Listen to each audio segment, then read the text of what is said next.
Hi hello ನಮಸ್ತೆ ಎಲ್ರಿಗೂ ನವೋನ್ನತಿ education ಚಾನಲ್ಗೆ ಸ್ವಾಗತ.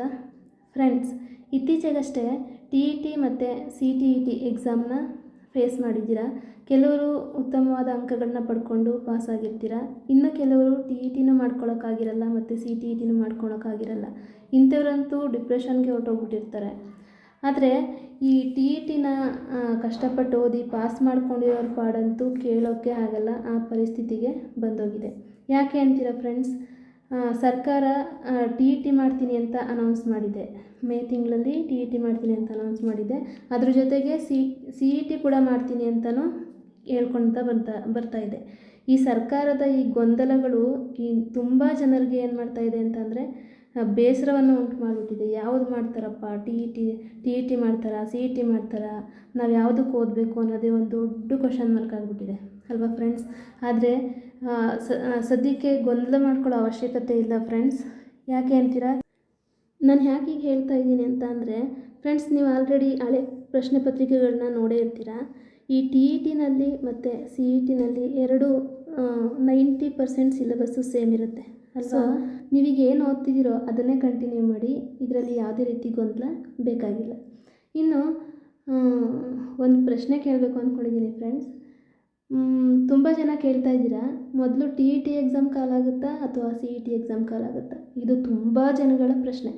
ಆದರೆ ನಾನು ಕೇಳ್ತೀನಿ, ಎಕ್ಸಾಮ್ ಯಾವುದೇ ಇರಲಿ, ಅದು ಟಿ ಇ ಟಿ ಆಗಿರಲಿ, ಪಿ ಎಚ್ ಡಿ ಆಗಿರಲಿ, G P S T R ಆಗಿರಲಿ, ಇದು ನಿಮ್ಮ ಕನಸಿನ ಹುದ್ದೆ ಅಲ್ವಾ? ಈ ಹುದ್ದೆನ ಪಡ್ಕೊಳ್ಳೋಕ್ಕೆ ಇರೋವಂತಹ ಅಷ್ಟು ಸಿಲೆಬಸ್ನ ಮುಗಿಸಿದ್ದೀರಾ? ಯಾಕೆ ಕೇಳ್ತಾ ಇದ್ದೀನಿ ಅಂತಂದರೆ, ಸದ್ಯದಲ್ಲೇ ಎಕ್ಸಾಮ್ ಕಾಲಾಗುತ್ತೆ. ಕಾಲ್ ಮಾಡಲೇಬೇಕು, ಸರ್ಕಾರಕ್ಕೆ ಬೇರೆ ಆಯ್ಕೆನೇ ಇಲ್ಲ ಫ್ರೆಂಡ್ಸ್. ಸೊ 100ಕ್ಕೆ 200% ಅಷ್ಟು ಸಿ ಇ ಟಿ ಕಾಲ್ ಆಗೇ ಆಗುತ್ತೆ. ಅದರಲ್ಲೂ ಜೂನ್ ಒಳಗೆ ನಾನು ಸಿ ಇ ಟಿ ಮಾಡ್ತೀನಿ ಅಂತ ಶಿಕ್ಷಣ ಸಚಿವರು ಹೇಳ್ತಾ ಇದ್ದಾರೆ. ಅಂದಮೇಲೆ ಜೂನ್ ಒಳಗಡೆ ಎಕ್ಸಾಮ್ ಆಗುತ್ತೆ ಅಂತ ಹೇಳಿದ್ರೆ ನಿಮಗೆ ಸಿಗೋದು ಇನ್ನು 3 ತಿಂಗಳು. 3 ತಿಂಗಳು ಅಂತಂದರೆ ಇನ್ನು 90 ದಿನಗಳಷ್ಟೇ ನಿಮಗೆ ಸಿಗುತ್ತೆ ಫ್ರೆಂಡ್ಸ್.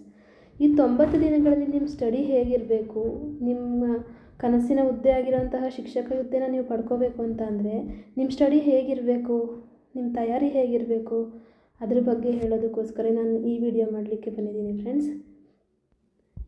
ಇನ್ನೂ ಯಾರೆಲ್ಲ ನಮ್ಮ ಚಾನಲ್ನ ಸಬ್ಸ್ಕ್ರೈಬ್ ಮಾಡಿಲ್ವೋ ಸಬ್ಸ್ಕ್ರೈಬ್ ಮಾಡ್ಕೊಳ್ಳಿ, ಲೈಕ್ ಮಾಡಿ, ಶೇರ್ ಮಾಡಿ ಅಂತ ಕೇಳ್ಕೊತೀನಿ ಫ್ರೆಂಡ್ಸ್.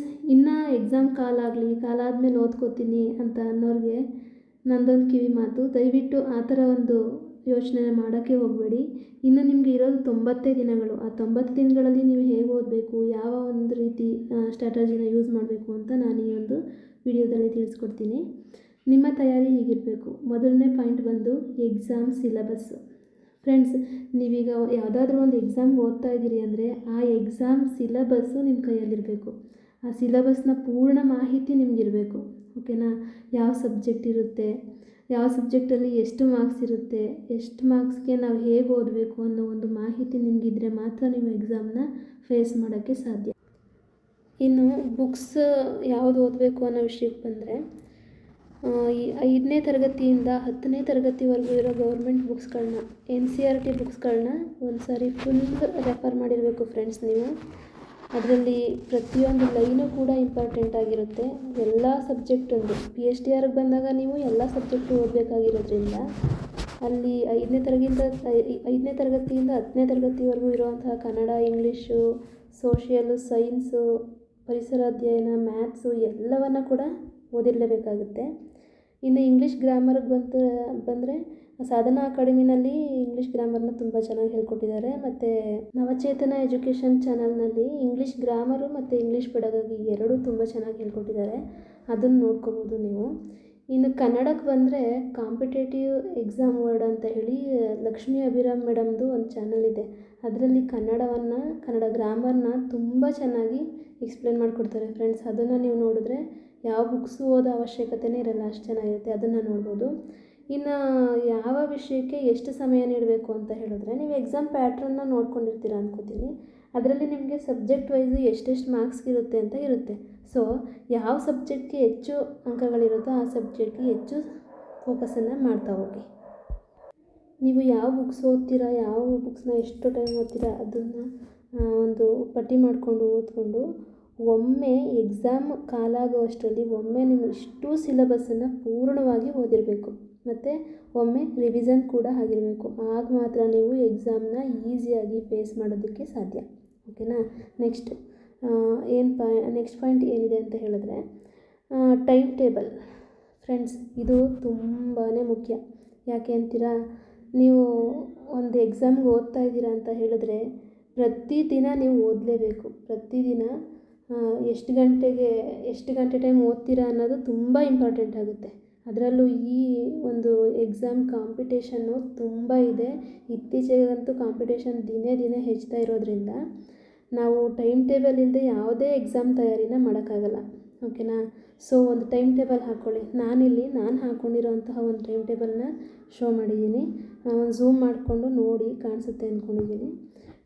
ಮೊದಲನೇ ಪಾಯಿಂಟ್ ಬಂದರೆ ಪ್ರತಿದಿನ ಅಭ್ಯಾಸ ಮಾಡಬೇಕು. ಪ್ರತಿದಿನ ಟೈಮ್ ಟೇಬಲ್ ಹೇಗೆ ಹಾಕ್ಕೊಂಡಿದ್ದೀರೋ ಆ ಟೈಮ್ ಟೇಬಲ್ ಪ್ರಕಾರನೇ ಅಭ್ಯಾಸ ಮಾಡ್ತಾ ಹೋಗಬೇಕು. ಆಗ ಮಾತ್ರ ನೀವು ಒಂದು ಎಕ್ಸಾಮನ್ನು ಬೇಗ ಈಸಿಯಾಗಿ ಫೇಸ್ ಮಾಡಬೇಕು. ಓಕೆನಾ. ಪ್ರತಿದಿನ ಎಷ್ಟು ಟೈಮ್ ಓದಬೇಕು ಅಂತ ಹೇಳಿದ್ರೆ 3 ರಿಂದ 4 ಗಂಟೆ ಟೈಮ್ ಮಿನಿಮಮ್ ಓದಲೇಬೇಕು ಫ್ರೆಂಡ್ಸ್. ಓಕೆನಾ. ಇನ್ನು ಇಲ್ಲೊಂದು ಪಾಯಿಂಟ್ ಹಾಕ್ಕೊಂಡಿದ್ದೀನಿ ನೋಡಿ ಫ್ರೆಂಡ್ಸ್. 21 ದಿನದ ಅಭ್ಯಾಸ ನಿಮ್ಮ ಮುಂದಿನ ಅಭ್ಯಾಸವನ್ನು ಮೈಗೂಡಿಸಿಕೊಳ್ಳುವಂತೆ ಮಾಡುತ್ತದೆ ಅಂತ. ಏನು ಹಿಂಗಂದರೆ ಅಂತ ಹೇಳಿದ್ರೆ, ನಿಮ್ಮ ಯಾವುದೇ ಒಂದು ಅಭ್ಯಾಸವನ್ನು ಹೊಸ್ದಾಗಿ ರೂಢಿಸ್ಕೋಬೇಕು ಅಂತ ಹೇಳಿದ್ರೆ ಅದನ್ನು 1 ದಿನ 2 ದಿನ ಮಾಡಿದ್ರೆ ಬರಲ್ಲ, ಖಂಡಿತ ಬರಲ್ಲ. ಸೊ ನೀವೊಂದು ಈಗ 5 ಗಂಟೆಗೆ ಹೇಳ್ತೀನಿ ಅಂತ ಅಂದ್ಕೊಂಡಿದ್ದೀರಿ ಅಂದರೆ ಒಂದು 21 ದಿನ ಕಷ್ಟಪಟ್ಟು 5 ಗಂಟೆಗೆ ಎದ್ದು ಓದೋಕ್ಕೆ ಸ್ಟಾರ್ಟ್ ಮಾಡಿ. ಇನ್ನು 22ನೇ ದಿನಕ್ಕೆ ನೀವು ಹೇಳೋದೇ ಬೇಕಾಗಿಲ್ಲ, ನಿಮ್ಮ ಮೈಂಡ್ ಆಟೋಮೆಟಿಕ್ಕಾಗಿ ಅದೇ ಹೇಳಿಸ್ಬಿಟ್ಟಿರುತ್ತೆ, ಎದ್ದೇಳು ಓದೋ ಟೈಮ್ ಆಯಿತು ಅಂತ. ಸೊ ನೀವು ಯಾವುದೇ ಒಂದು ಅಭ್ಯಾಸನ ಮಾಡ್ಕೋಬೇಕು ಅಂತ ಹೇಳಿದ್ರೆ ಕಂಟಿನ್ಯೂ ಆಗಿ ಅದು 21 ದಿನ ನೀವು ಕಂಟಿನ್ಯೂಟಿಯಾಗಿ ಮಾಡಿದ್ರೆ 22ನೇ ದಿನಕ್ಕೆ ಆ ಅಭ್ಯಾಸ ತಾನಾಗೇ ಮೈಗೂಡ್ಕೊಂಡ್ಬಿಟ್ಟಿರುತ್ತೆ ಅಂತ ಅಷ್ಟೆ. ಇನ್ನು ನೆಕ್ಸ್ಟ್ ಪಾಯಿಂಟ್ ಬಂದರೆ ಕೀನೋಟ್ಸ್. ಏನು ಈ ಕೀನೋಟ್ಸ್ ಅಂತ ಹೇಳಿದ್ರೆ ಫ್ರೆಂಡ್ಸ್, ಈಗ ಕೆಲವರು ಓದ್ತಾ ಇರ್ತೀರ, ಟೆಕ್ಸ್ಟ್ ಬುಕ್ಕಲ್ಲಿ ಓದ್ತೀನಿ ಅಂತ ಓದ್ತಾ ಇರ್ತೀರ. ಒಂದು ಹೈಲೈಟರ್ ತೊಗೊತೀರಾ, ಓದ್ಕೊಂಡು ಓದಿದ್ದನ್ನ ಅಂಡರ್ಲೈನ್ ಮಾಡ್ಕೊಂಡು ಬರ್ತಾ ಇರ್ತೀರ, ಪುಟಗಳು ತಿರುಗಿಸ್ತಾ ಇರ್ತೀರ. ಆದರೆ ಎಷ್ಟು ತಲೆಗೆ ಹೋಗಿದೆ ಅನ್ನೋದು ಮಾತ್ರ ಗೊತ್ತಿರಲ್ಲ. ಸೊ ಆ ಹೈಲೈಟ್ ಮಾಡೋದನ್ನು ಬಿಟ್ಟು ಒಂದು ನೋಟ್ಸ್ ತೊಗೊಂಡು ನೀವು ಅಷ್ಟು ಓದಿದ್ದನ್ನು ಒಂದು 5 ನಿಮಿಷ ಕೂತ್ಕೊಂಡು ಬರಿತಾ ಹೋಗಿ. ನಾನು ಏನು ಓದಿದೆ, ಏನು ನನಗೆ ನೆನಪಿದೆ ಅನ್ನೋದನ್ನು ಒಂದು ಚಿಕ್ಕ ನೋಟ್ಸ್ ಮಾಡ್ಕೊತಾ ಹೋಗಿ. ಇನ್ನೂ ಒಂದು ಕೆಲಸ ಮಾಡ್ಬೋದು, ನೀವು ಓದಂತಹ ಒಂದು ವಿಷಯನ ಮಾಡ್ಕೊಳ್ತಾ ಹೋಗೋದು. ಈಗ ಎಕ್ಸಾಂಪಲ್ಗೆ ಒಂದು ಜೀರ್ಣಕ್ರಿಯೆ, ಈ ವಿಜ್ಞಾನ ವಿಷಯದಲ್ಲಿ ಜೀರ್ಣಕ್ರಿಯೆ ಅಂತ ತಗೋತೀರ. ಅದರಲ್ಲಿ ಜೀರ್ಣಕ್ರಿಯೆ ಅಂದರೆ ಏನು ಅಂತ ಫುಲ್ ಬರ್ಕೊತ ಕೂತ್ಕೊಳ್ಳೋದು, ಅಂಗಗಳ ಬಗ್ಗೆ ಎಲ್ಲ ಪೂರ್ತಿ ಬರ್ಕೊತ ಕೂತ್ಕೊಳ್ಳೋದ್ಕಿಂತ ಜೀರ್ಣಕ್ರಿಯೆಯಲ್ಲಿ ಯಾವ್ಯಾವ ಅಂಗಗಳು ಬರುತ್ತೆ, ಅಂಗಗಳ ಫಂಕ್ಷನ್ ಏನು, ಮೇನ್ ಫಂಕ್ಷನ್ ಏನು, ಈ ಥರ ಒಂದು ಚಿಕ್ಕದಾಗಿ ನೋಟ್ಸ್ನ ಮಾಡ್ಕೊತಾ ಹೋಗಿ. ಆಗ ನಿಮಗೆ ನೆನಪಲ್ಲಿ ಬೇಗ ಉಳ್ಕೊಂಡ್ಬಿಡುತ್ತೆ. ಇನ್ನು ಮುಂದಿನ ಪಾಯಿಂಟ್ ನೋಡೋದಾದರೆ ಹಳೆ ಪ್ರಶ್ನೆ ಪತ್ರಿಕೆಗಳ ವಿಶ್ಲೇಷಣೆ. ಫ್ರೆಂಡ್ಸ್, ಈ ಓಲ್ಡ್ ಕ್ವಶನ್ ಪೇಪರ್ಸ್ನ ಸಾಲ್ವ್ ಮಾಡೋದ್ರಲ್ಲಿ ಇರೋವಂತಹ ಹೆಲ್ಪು ಇನ್ಯಾವುದ್ರಲ್ಲೂ ಆಗೋಲ್ಲ ನಿಮಗೆ. ಯಾಕೆ ಅಂತೀರಾ? ಹಳೆ ಪ್ರಶ್ನೆ ಪತ್ರಿಕೆಗಳಲ್ಲಿ ಯಾವ್ಯಾವ ಪಾಠದಲ್ಲಿ ಎಷ್ಟೆಷ್ಟು ಕ್ವಶನ್ ಕೇಳಿದ್ದಾರೆ, ಯಾವ ಥರ ಕೇಳಿದ್ದಾರೆ, ನಾವು ಹೇಗೆ ಓದಬೇಕು ಅನ್ನೋದು ಹಳೆ ಪ್ರಶ್ನೆ ಪತ್ರಿಕೆನ ವಿಶ್ಲೇಷಣೆ ಮಾಡೋದ್ರಲ್ಲಿ ನಿಮ್ಗೆ ಗೊತ್ತಾಗ್ಬಿಡುತ್ತೆ. ಈ ಹಳೆ ಪ್ರಶ್ನೆ ಪತ್ರಿಕೆಗಳನ್ನ ಸಾಲ್ವ್ ಮಾಡುವಾಗ ನೀವೇನು ಮಾಡಿ ಅಂತ ಹೇಳಿದ್ರೆ, ಬರೀ ಪ್ರಶ್ನೆಗೆ ಉತ್ತರ ಮಾತ್ರ ನೋಡ್ಕೊಂಡು ಹೋಗಬೇಡಿ. ಅದ್ರ ಬದಲು ಆ ಪ್ರಶ್ನೆಗೆ ಇರುವಂತಹ 4 ಆಯ್ಕೆಗಳ ಬಗ್ಗೆ ನೀವು ತಿಳ್ಕೊತಾ ಹೋಗಬೇಕು. ಓಕೆನಾ. ಆ 4 ಆಯ್ಕೆಗಳು ಯಾಕೆ ಕೊಟ್ಟಿದ್ದಾರೆ, ಈ ಒಂದು ಆಯ್ಕೆ ಇಲ್ಲಿ ಯಾಕೆ ಬಂತು, ಇದ್ರ ಬಗ್ಗೆ ಏನು ವಿಚಾರ ನಾವು ಕಲೆಕ್ಟ್ ಮಾಡ್ಬೋದು ಅಂತ ಹೇಳಿ ಯೋಚನೆ ಮಾಡಿಕೊಂಡು ಹಳೆಯ ಪ್ರಶ್ನೆ ಪತ್ರಿಕೆಗಳನ್ನ ಏನು ಮಾಡಿ ಸಾಲ್ವ್ ಮಾಡ್ತಾ ಹೋಗಿ. ಓಕೆನಾ. ಇದು ತುಂಬ ಇಂಪಾರ್ಟೆಂಟು. ಈ ಥರ ನಿಮ್ಮ ತಯಾರಿನ ಮಾಡ್ಕೋತಾ ಹೋದರೆ ಖಂಡಿತ ಎಕ್ಸಾಮಲ್ಲಿ ಈಸಿಯಾಗಿ ಒಳ್ಳೆ ಮಾರ್ಕ್ಸ್ನ ನೀವು ಸ್ಕೋರ್ ಮಾಡ್ಬೋದು. ಓಕೆನಾ. ಇನ್ನೊಂದು ಮಾತು ಫ್ರೆಂಡ್ಸ್, ತುಂಬ ಜನ ಹೇಳ್ತಿರ್ತಾರೆ ಎಕ್ಸಾಮ್ ಕಾಲ್ ಮಾಡೋದಾದರೆ ಇಷ್ಟೊತ್ತಿಗೆ ಮಾಡಿಬಿಡ್ತಿದ್ರು, ಮತ್ತು ತುಂಬ ಕಡಿಮೆ ಪೋಸ್ಟನ್ನು ಕಾಲ್ ಮಾಡ್ತಾ ಇದ್ದಾರೆ, 5,000 ಮಾತ್ರ ಕಾಲ್ ಮಾಡ್ತಾರೆ, ಅದರಲ್ಲಿ PSTR, GPSTR, HSTR ಎಲ್ಲವೂ ಇರುತ್ತೆ, ನಾವು ಕೆಲಸ ತಗೊಳ್ಳೋದು ತುಂಬ ಕಷ್ಟ, ತುಂಬ ಜಾಸ್ತಿ ಪೋಸ್ಟ್ ಮಾಡಿದ್ರೆ ಮಾತ್ರ ನಮಗೆ ಕೆಲಸ ಸಿಗುತ್ತೆ, ಈ ಥರ ತುಂಬ ಡಿಮೋಟಿವೇಟ್ ಆಗೋ ಥರ ಮಾತಾಡ್ತಿರ್ತಾರೆ. ದಯವಿಟ್ಟು ಫ್ರೆಂಡ್ಸ್, ಅಂಥ ಜನಗಳಿಂದ ಸ್ವಲ್ಪ ದೂರನೇ ಇರಿ ಅಂತ ಹೇಳೋಕ್ಕೆ ಇಷ್ಟಪಡ್ತೀನಿ. ಯಾಕೆ ಅಂತಂದರೆ ನಾನು ಹೇಳೋದಿಷ್ಟೇ, ನಮಗೆ ಬೇಕಾಗಿರೋದು ಎಷ್ಟು ಪೋಸ್ಟು, ನಮಗೆ ಬೇಕಾಗಿರೋದು ಒಂದೇ ಪೋಸ್ಟ್ ಅಲ್ವಾ. ನಮಗೆ ಬೇಕಾಗಿರೋದು ಆ ಪೋಸ್ಟಿಗೆ ಮಾತ್ರ ನಾವು ಕಾನ್ಸಂಟ್ರೇಷನ್ ಮಾಡಿ ಓದಬೇಕಾಗುತ್ತೆ, ಹೌದು ತಾನೇ.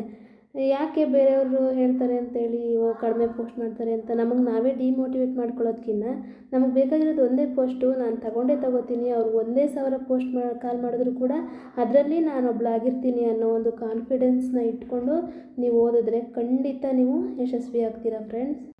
ಮತ್ತು ಯಾವುದೇ ಒಂದು ನೆಗೆಟಿವ್ ಮಾತುಗಳಿಗೆ ನೀವು ತಲೆ ಕೊಡದೆ ಸರಿಯಾದ ರೀತಿಯಲ್ಲಿ ನೀವು ಪ್ರಯತ್ನ ಮಾಡಿದ್ದೇ ಅಂದರೆ ಸಿಲೆಬಸ್ ಇಟ್ಕೊಳ್ಳಿ, ಟೈಮ್ ಟೇಬಲ್ ಹಾಕ್ಕೊಳ್ಳಿ, ಯಾವ ಬುಕ್ಸ್ ಓದಬೇಕು ಅನ್ನೋದನ್ನು ಕಲೆಕ್ಟ್ ಮಾಡ್ಕೊಳ್ಳಿ, ಒಳ್ಳೊಳ್ಳೆ ಬುಕ್ಸ್ನ ಓದಿ, ಒಳ್ಳೊಳ್ಳೆ ಯೂಟ್ಯೂಬ್ ಚಾನಲ್ಗಳನ್ನ ನೋಡಿ, ನೋಟ್ಸ್ ಮಾಡ್ಕೊಳ್ಳಿ, ಮೇಯ್ನು ನೋಟ್ಸ್ ಮಾಡ್ಕೊಳ್ಳಿ, ಹಳೆ ಕ್ವಶನ್ ಪೇಪರ್ಸ್ನ ಸಾಲ್ವ್ ಮಾಡಿ. ಈ ಥರ ನಿಮ್ಮ ಸ್ಟಡಿನ ಮುಂದುವರ್ಸ್ಕೊಬಂದರೆ ಇನ್ನು 90 ದಿನದಲ್ಲಿ 90 ದಿನದಲ್ಲಿ ಖಂಡಿತ ಎಕ್ಸಾಮ್ನ ನೀವು ಫೇಸ್ ಮಾಡ್ತೀರಾ. ಓಕೆನಾ? ಎಲ್ರಿಗೂ ಒಳ್ಳೆಯದಾಗಲಿ, ಎಲ್ಲರೂ ಶಿಕ್ಷಕ ಹುದ್ದೆನ ಪಡ್ಕೊಳ್ಳಿ ಅಂತ ಆಶಿಸ್ತೀನಿ. ಇದೇ ರೀತಿ ನನ್ನ ಚಾನಲ್ನ ಸಬ್ಸ್ಕ್ರೈಬ್ ಮಾಡ್ತಾಯಿರಿ, ಲೈಕ್ ಮಾಡಿ, ಶೇರ್ ಮಾಡಿ ಅಂತ ಕೇಳ್ಕೊತೀನಿ. ಧನ್ಯವಾದಗಳು ಫ್ರೆಂಡ್ಸ್.